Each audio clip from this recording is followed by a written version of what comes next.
నమస్కారం. ప్రతిధ్వని కార్యక్రమానికి స్వాగతం. గుజరాత్లో పటేల్ సామాజిక వర్గం ఓబీసీ హోదా కోసం పోరుబాట పట్టింది. విద్యా ఉద్యోగాల్లో తమకు రిజర్వేషన్లు కల్పించాలని డిమాండ్ చేస్తోంది. పటేల్ వర్గం ఆందోళనలతో గుజరాత్లో హింసాత్మక ఘటనలు చోటు చేసుకున్నాయి. పరిస్థితిని చక్కదిద్దేందుకు సైన్యం రంగంలోకి దిగింది. అన్ని వర్గాల సంక్షేమానికి ప్రభుత్వం కట్టుబడి ఉందని, సంయమనాన్ని పాటించాలని ప్రధానమంత్రి నరేంద్ర మోదీ విజ్ఞప్తి చేశారు. ఈ నేపథ్యంలో గుజరాత్లో పటేళ్ల ఆందోళనలపై ప్రతిధ్వని చర్చను చేపట్టింది. ఈ చర్చలో పాల్గొంటున్న ప్రముఖులు కె కృష్ణసాగరరావు గారు, భారతీయ జనతా పార్టీ అధికార ప్రతినిధి, సి నరసింహారావు గారు, రాజకీయ సామాజిక అంశాల విశ్లేషకులు, చందు సాంబశివరావు గారు, తెలుగుదేశం పార్టీ సీనియర్ నాయకులు, రాజకీయ అంశాల విశ్లేషకులు, ఎం పద్మారెడ్డి గారు, forum for good governance secretary.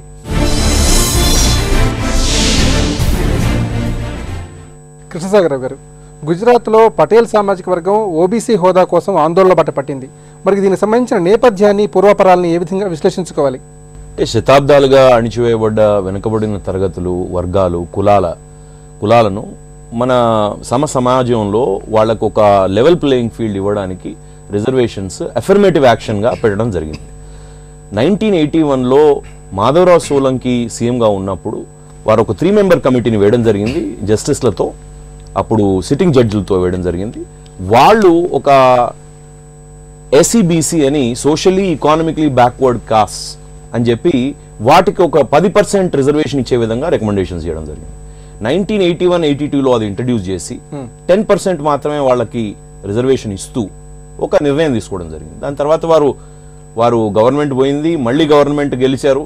ప్రస్తుత విషయానికి వస్తే ఈరోజు గుజరాత్లో రిజర్వేషన్ల పరిస్థితి ఎట్లా ఉంది అంటే, ఎస్టీలకి 15%, ఎస్సీలకి 7.5%, ఓబీసీలకి 27%, మొత్తం కలిపి 49.5% రిజర్వేషన్లు. సుప్రీంకోర్టు ఏదైతే రిస్ట్రిక్షన్ క్యాప్ పెట్టిందో 50% లోపు ఉండాలి రిజర్వేషన్లు అని కలిపితే అని 49.5%తో గుజరాత్లో రిజర్వేషన్లు నడుస్తూ ఉన్నాయి. సోలంకి గారు పెట్టినప్పుడు ఒక లిస్ట్ ఏదైతే ఓబీసీ లిస్ట్ వచ్చిందో అప్పుడు 82 కమ్యూనిటీస్ని ఓబీసీలో పెట్టడం జరిగింది. ఈ రోజు అది పెరుగుతూ రాజకీయ నిర్ణయాల వల్ల 186 కమ్యూనిటీస్, 186 కమ్యూనిటీస్ ఈరోజు ఓబీసీ లిస్టులో చేరినాయి. 82 నుంచి మొదలుపెట్టి 186. 186లో లాస్ట్ దర్జీ అనే కులాన్ని కూడా చేయడం జరిగింది. ప్రైమ్ మినిస్టర్ మోదీ గారి కులం ఏదైతే మోద్గంజ్ కులం ఉందో అది కూడా ఓబీసీ లిస్టులో ఉంది. 17 ముస్లిం కులాలు, సిపాహి, పింజరా, మోద్గంజ్ అంటే ముస్లింగంజ్, ఇట్లాంటివన్నీ కూడా దానిలో ఉన్నాయి. అయితే సిపాహి అనేది వెన్స్డే మొన్న ఈ ఇష్యూ స్టార్ట్ అయినప్పుడు నిన్నగాక మొన్న ఒక డెసిషన్ తీసుకొని 2 కులాలని కూడా ఓబీసీలో జాయిన్ చేయడం జరిగింది.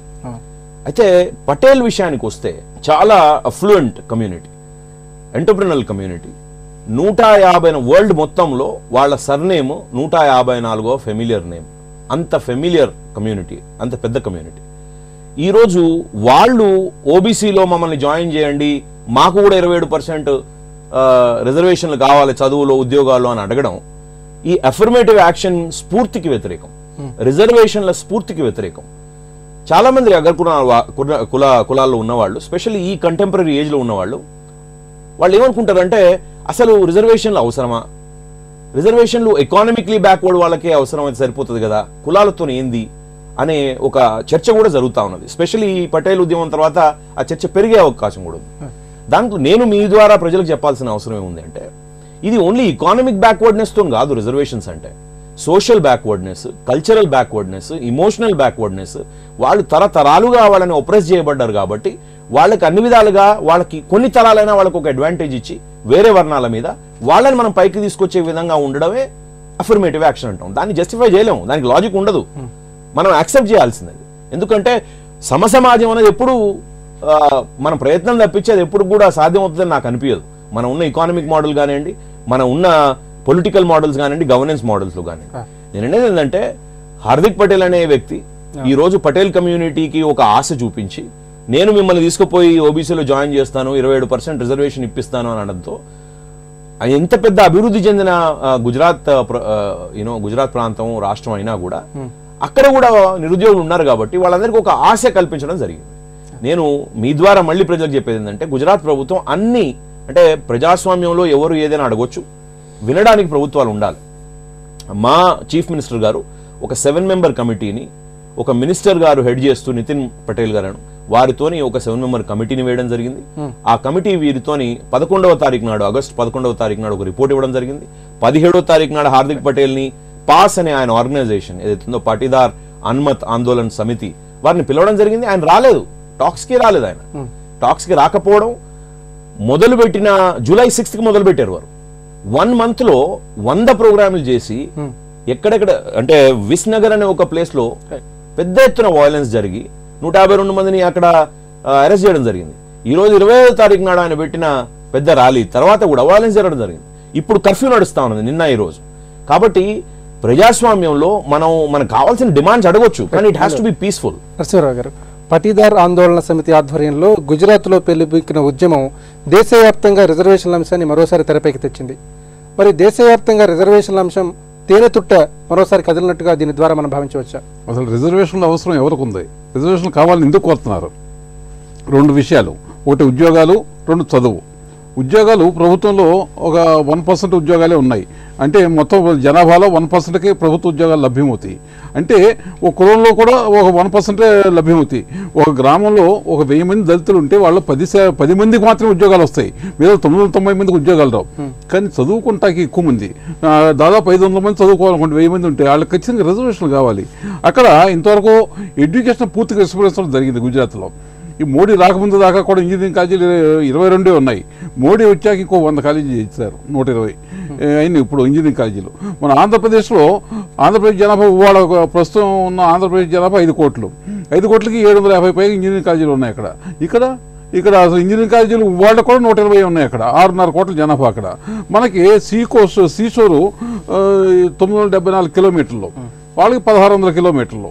1600 కిలోమీటర్లు అయితే మనం చేపల ఉత్పత్తి ఎక్స్పోర్ట్స్ ఎంతంటే మనకు దాదాపు 15,000 కోట్ల పైన ఉంది ఆంధ్రప్రదేశ్కి. అక్కడ ఒక 1000 కూడా లేదు, 1000 కోట్లు కూడా ఎక్స్పోర్ట్ లేదు. అంటే మామూలుగా ఎక్కువ మంది జనానికి ఉపాధి కల్పించేవి ఆ రంగాలు. అలాగే పౌల్ట్రీ పరిశ్రమ, మనకున్న పౌల్ట్రీ పరిశ్రమలో 10% కూడా అక్కడ లేదు. అంటే వాళ్ళు వెజిటేరియన్స్ అవుతాం ఒక కారణం కావచ్చు బహుశా. అట్లాగే సరే సాఫ్ట్వేర్ ఎక్స్పోర్ట్స్ ఉన్నాయి.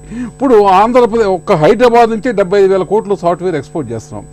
చేస్తుంటే అక్కడ 2,000 కోట్లు ఎక్స్పోర్ట్ చేయాలి వచ్చే సంవత్సరానికి లక్ష్యంగా పెట్టుకున్నారు వాళ్ళు.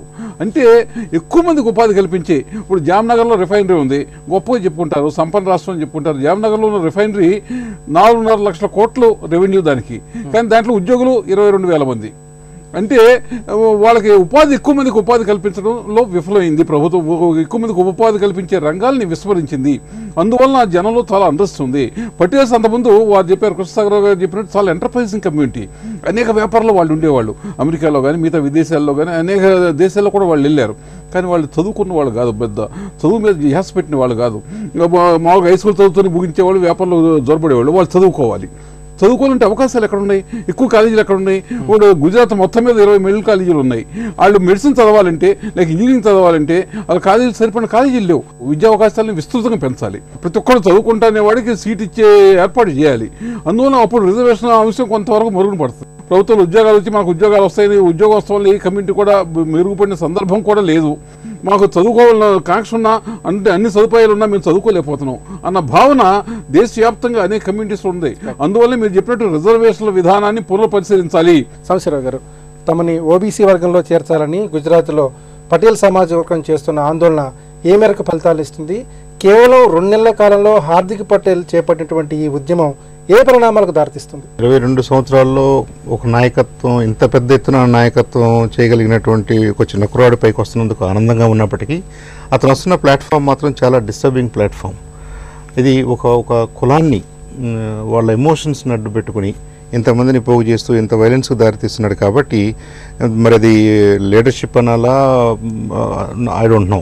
ఈ రిజర్వేషన్ మనం ఎందుకు అడుగుతున్నాం అనే దాన్ని విశ్లేషిస్తే నిజంగా మనం అడుగుతున్నది అవకాశాల కోసం. అవకాశాల్లో కూడా ఎడ్యుకేషన్ కోసమే అడుగుతున్నారు. అక్కడ పటేల్స్ అడుగుతుంది కూడా మెడికల్ కాలేజెస్లో మాకు సీట్లు రావట్లేదు అనే దగ్గర బయలుదేరిన ఈ సమస్య ఇంత పెద్ద సమస్య అయిపోయింది. ఇప్పుడు మెడికల్ కాలేజెస్లో మనకి ఎందుకు మెడికల్ కాలేజెస్ ఇంతకంటే ఎక్కువ ఉండకూడదు? ఇంజనీరింగ్ కాలేజెస్ ఎందుకు మనకి ఇంతకంటే మనం నంబర్ పెంచకూడదు? నంబర్ పెంచితే క్వాలిటీ తగ్గుద్దనే వాదనలో నిజమెంత ఉంది? ఇలాంటి అంశాలని ప్రభుత్వాలు విశ్లేషించట్లేదు. కాబట్టి ఇదొక గుజరాత్కి సంబంధించిన అంశమే కాదు, ఇవాళ అన్ని రాష్ట్రాల్లో కూడా ఎన్నో కొన్ని కులాలు మాకు రిజర్వేషన్స్ కావాలి, మాకు ఓబీసీలో చేర్చండి లేదా ఎస్సీలో చేర్చండి. మనం ఎక్కడే చూస్తాం గోళ్ల మీద, మా కులాన్ని బీసీలో చేర్చండి, మా కులాన్ని ఎస్సీలో చేర్చండి, ఎస్టీలో చేర్చండి. దానివల్ల ఏంటి వీళ్ళకి వస్తుంది అంటే, ఒకటి రాజ్యాంగపరంగా ఎస్సీలకి ఎస్టీలకి ఇవ్వాల్సిన అవకాశాలని, అది ఆర్థిక అంశమే కాదు సోషల్ అంశం కూడా కాబట్టి, సోషల్ స్టేటస్కి సంబంధించిన అంశం కాబట్టి దాన్ని ఎవరు క్వశ్చన్ చేయట్లేదు. ఇక మిగతా కులాల వాళ్ళకి ఓబీసీలు బీసీల విషయంలోకి వచ్చేసరికి ప్రధానంగా ఆర్థికపరమైనటువంటి అంశమే మనం పరిగణలోకి తీసుకుంటాం. ఆర్థికపరమైన అసమానతలు ఎలా తొలగించాలి, ఎక్కడో చోట మనం దీనికైతే ఫుల్ స్టాప్ పెట్టాలి. ఎక్కడ పెట్టాలి అంటే through education, through economic opportunities, through business opportunities, through other opportunities మనం చేయగలిగిన అవకాశం ప్రభుత్వాలకు ఉంది, కానీ వీళ్ళు చేయట్లేదు. కాబట్టి ఇవాళ భారతదేశంలో ఉన్న 29 రాష్ట్రాల్లో కూడా దిస్ ప్రాబ్లమ్ ఈజ్ ట్రూ. ఎవరు అడుగుతున్నారు, ఎందుకు అడుగుతున్నారు, ఎవరు మిస్గైడెడ్, ఎవరు రైట్లీ గైడెడ్ అనే దానికంటే కూడా వాళ్ళు అడుగుతున్నది మాకు చదువుకోవడానికి అవకాశం ఇవ్వండి, ఆర్థికంగా మేము పెరగడానికి అవకాశం ఇవ్వండి అని అడుగుతున్నారు. కాబట్టి దానికి చేయాల్సిన బాధ్యత ప్రభుత్వాల మీద ఉంది. ప్రభుత్వాలు చేయగలవు కూడా. భారతదేశంలో మనం అంతర్భాగమైనంత మాత్రాన ప్రతి విషయానికి మనం భారతదేశము అందరికీ ఒకే రూల్ నేను పెట్టేస్తాను, యూజీసీ చెప్పినట్టుగా నేను చేయాలనేది కూడా కరెక్ట్ కాదు. అలాగే ఐఎంసీ చెప్పినట్టే అన్ని కాలేజీలు నడవాలి, అందరూ డాక్టర్స్ అందరూ నర్సెస్ ఆ సిస్టంలోనే రావాలనేది కూడా ఈజ్ వెరీ లిమిటింగ్ సిస్టమ్. అలాంటి వాటి మీద నిజంగా డిస్కషన్ జరగాలి. ఆ లిబరలైజేషన్ జరిగితే ఐ థింక్ ఒక 10, 15, 20 సంవత్సరాల్లో ఒక్క జనరేషన్ టైంలోనే చాలా మార్పు రావడానికి అవకాశం ఉంది. మనకి ఇలాంటి అవాంఛనీయ సంఘటనలు కానివ్వండి, ఇలాంటి ఆందోళనలు కానీ చేపట్టాల్సిన అవసరం ఏ కులానికి ఉండదని నా అభిప్రాయం. రెడ్డి గారు, సంపన్న వర్గం కూడా రిజర్వేషన్ల విషయంలో ఇంత పోరుబాట పట్టడానికి కారణం ఏమిటి? రిజర్వేషన్లు ఆశించడాన్ని ఏ విధంగా పరిశీలించాలి? ఈ రిజర్వేషన్స్ అన్నవి ఎక్కడ స్టార్ట్ అవుతాయంటే ఎక్కడైతే అన్ఎంప్లాయ్మెంట్ ఉంటుందో, నిరుద్యోగ సమస్య, అలాగే విద్యా అవకాశాలు తక్కువ ఉన్న దగ్గర ఆటోమేటికల్లీ వస్తుంది. గుజరాత్లో గత 10 సంవత్సరాలుగా మేజర్ ఇండస్ట్రీస్కి బాగా కాన్సన్ట్రేషన్ చేసినారు. దాంతో చిన్న చిన్న ఇండస్ట్రీస్ అన్నీ కూడా కొద్దిగా దెబ్బతిన్నాయి. అవన్నీ ఓన్డ్ బై పటేల్స్ అంటున్నారు. సో వాళ్ళలో అన్ఎంప్లాయ్మెంట్ ఒకటి వచ్చింది. ఇంకోటి ఏంటంటే ఇది మొదటిది కాదు ఈ యొక్క పటేల్స్ చేసేది. యూపీలో జాట్స్ కన్ జరిగింది, రాజస్థాన్లో గుజ్జర్స్ కన్ జరిగింది, పెద్ద ఎత్తున జరిగింది. హింస బాగా ప్రబలింది రాజస్థాన్లో. వాళ్ళు గవర్నమెంట్ ఒప్పుకొని 12% రిజర్వేషన్ అన్నారు, సుప్రీంకోర్టు కొట్టేసింది. అంటే ఇప్పుడు ఓబీసీ లోపల కేటగిరీ లోపల వాళ్ళు ఏమన్నారంటే సోషల్లీ అండ్ ఎడ్యుకేషనల్లీ, ఆర్థికంగా అక్కడ చెప్పలే, సోషల్లీ ఎడ్యుకేషనల్ బ్యాక్వర్డ్ ఉంటే ఓబీసీ అన్నారు. కులాలు పెరుగుతా పోతున్నాయి. మిత్రులు చెప్పినట్టుగా రోజు రోజు యాడ్ అవుతున్నాయి. సెంట్రల్ ఓబీసీ లిస్ట్ వేరే ఉంది, దానికి యాడ్ అవుతా పోతా ఉన్నాయి. మొన్న బుధవారం నాడు ఇంకొక 2 ముస్లిం కమ్యూనిటీలో 2కి యాడ్ చేస్తున్నారు. అటువంటప్పుడు మాకు కూడా యాడ్ చేస్తారేమో, మాకు కూడా లాభం అవుతున్నది అని ఒకటైతే, రెండోది ఏంటంటే ఈ సిస్టమ్ మొత్తం కూడా ఒకసారి ఎగ్జామిన్ చేయాల్సిన అవసరం ఉంది. కాన్స్టిట్యూషన్లో ఎక్కడ ఫర్ ఎవర్ అని పెట్టమని చెప్పలే. సుప్రీంకోర్టు ఈ గుజ్జర్స్ జడ్జిమెంట్ ఇస్తూ ఈ ఓబీసీస్ మీద reservation cannot be a continuous process, it is leading to backwardness అంటున్నారు. రిజర్వేషన్స్ పెట్టగానే అభివృద్ధి చెందే బదులుగా ఇంకా బ్యాక్వర్డ్నెస్ అయ్యే ప్రమాదం ఉంది. కాబట్టి దీనికి ఎక్కడనో ఒక పులి స్టాప్ పెట్టాలా, దీనికి క్షుణ్ణంగా పరిశీలించాలంటున్నారు. ఇప్పుడు మన దేశం లోపల ఈ రిజర్వేషన్స్ లోపల ఈ కులాల మధ్య కొట్లాట్లు వచ్చే పరిస్థితి ఏర్పడతా ఉంది. ఎందుకంటే ఎంటైర్ కంట్రీలో ఒప్పుకోకపోయినా కొన్ని రాజకీయ పార్టీలు ప్రత్యేకంగా కులాలు ఈ సామాజిక వర్గాల మీదనే ఆధారపడి ఉన్నాయి. వాళ్ళ ఎజెండా అంతా సామాజిక వర్గం మీదనే మాట్లాడతారు. ఇంకా ఆర్థికంగా కానీ ఇతరత్ర కానీ ఏం లేదు. మా సామాజిక వర్గం మాకు బెనిఫిట్ కావాలని, ముఖ్యంగా ఎస్పీ కావచ్చు, బిఎస్పీ కావచ్చు, అట్లాగే ఆర్జేడీ కావచ్చు, ఈ మాదిరిగా ఉన్నాయి. కాబట్టి దీని మీద పబ్లిక్లో డీటెయిల్గా చర్చ జరగాల. ఈ ఓబీసీ కానీ ఎస్సీ కానీ ఎస్టీ కానీ, ఎస్సీ ఎస్టీ అంటే ఇంకా కొంచెం అంత ఇష్యూ వేరే ఉంది అది. బట్ ఈ ఓబీసీ సిస్టమ్ని మాత్రం డీటెయిల్గా ఎగ్జామిన్ చేసి ఆర్థికంగా రిజర్వేషన్ తగ్గించద్దు, రిజర్వేషన్ ఉండాలి. ఎందుకు ఉండాలంటే అసమానతలు చాలా ఉన్నాయి ఉన్నవారికి లేని వారికి. కాబట్టి రిజర్వేషన్ ఉంచండి, కానీ ఆ స్కేల్ ఏదైతే మీరు డిసైడ్ చేస్తారో ఆ స్కేల్ కొద్దిగా మార్చినట్టయితే ఇటువంటి ప్రాబ్లమ్స్ రాకుండా ఉంటాయి. కృష్ణసాగర్ గారు, గుజరాత్లో పటేల్ వర్గం రిజర్వేషన్ల ఉద్యమం కనుక అసలు వాస్తవాలు ఏమిటి? రాజకీయ కోణమే ఉన్నదే, వేరేదేం లేదని మేము భావిస్తాము. ఎందుకంటే బాబుభాయ్ పటేల్, చిమన్భాయ్ పటేల్, కేశుభాయ్ పటేల్, ఇప్పుడు ఆనందీబేన్ పటేల్, పటేల్ సామాజిక వర్గం చాలా బలమైన రాజకీయ వర్గం, రాజకీయ కులం అండ్ ఆర్థికంగా చాలా బలమైన వర్గం, ప్రపంచ స్థాయిలో ఎంటర్ప్రైజింగ్ చేస్తున్న వర్గం. ప్రతి కులంలో ప్రతి వర్గంలో పేదవాళ్ళు ఉంటారు, ఉండరని కాదు. పేదరికం వేరు, దారిద్ర్యం వేరు.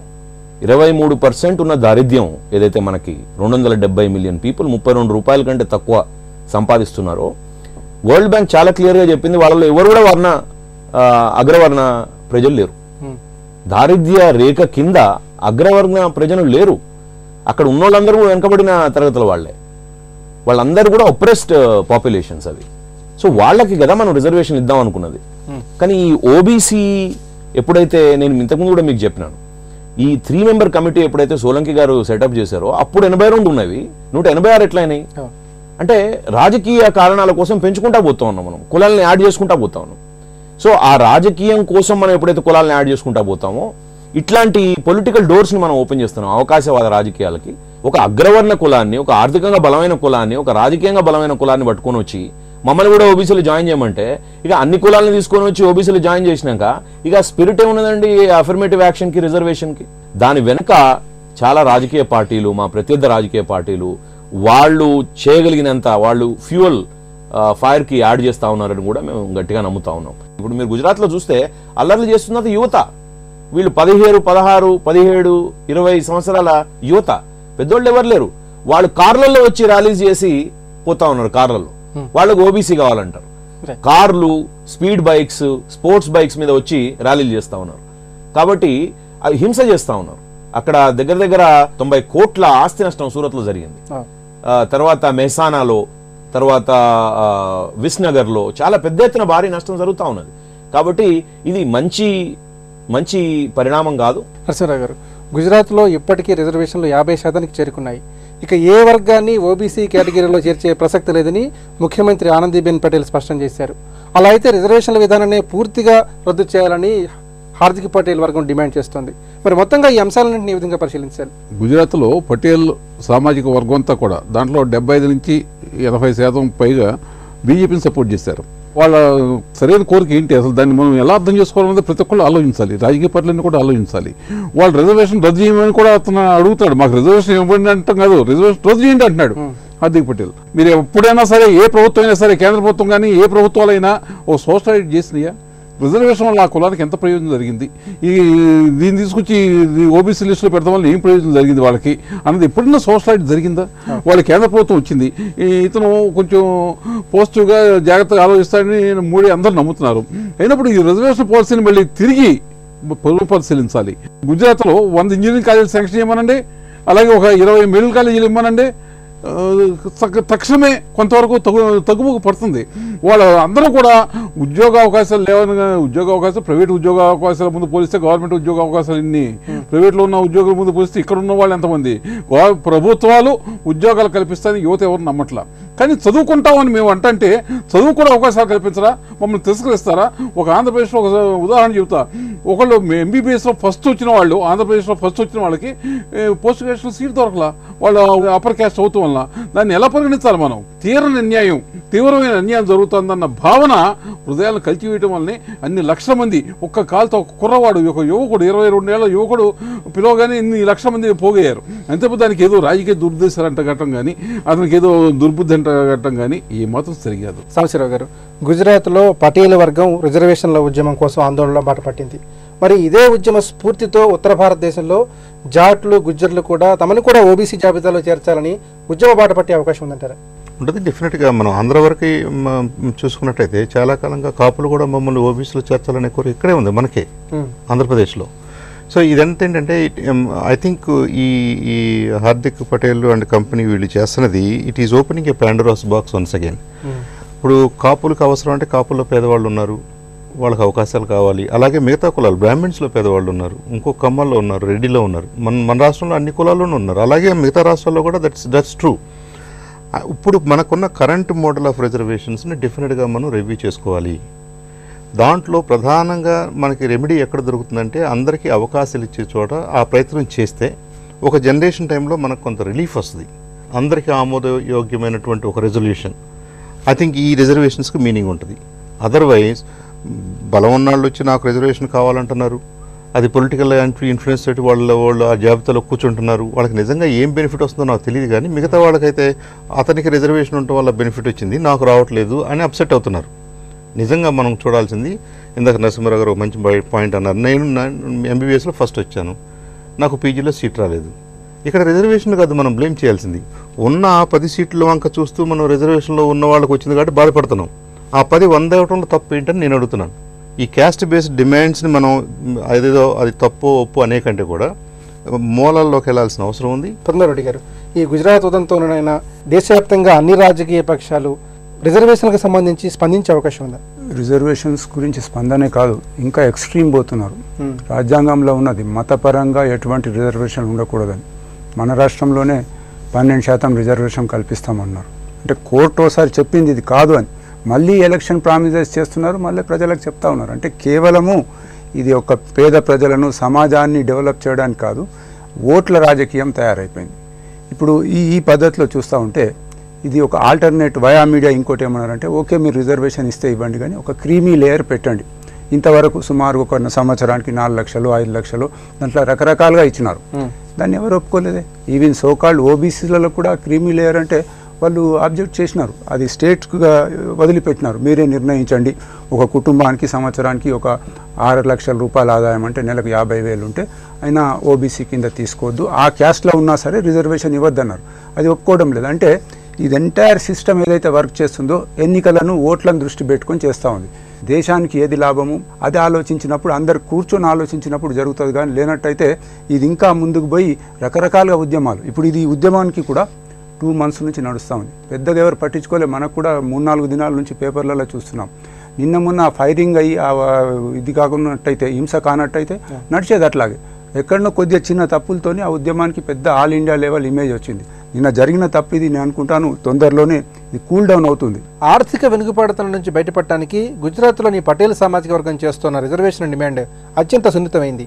ఈ అంశంపై అన్ని పార్టీలు రాజకీయాలకు అతీతంగా బాధ్యతాయుతంగా వ్యవహరించాల్సి ఉంది.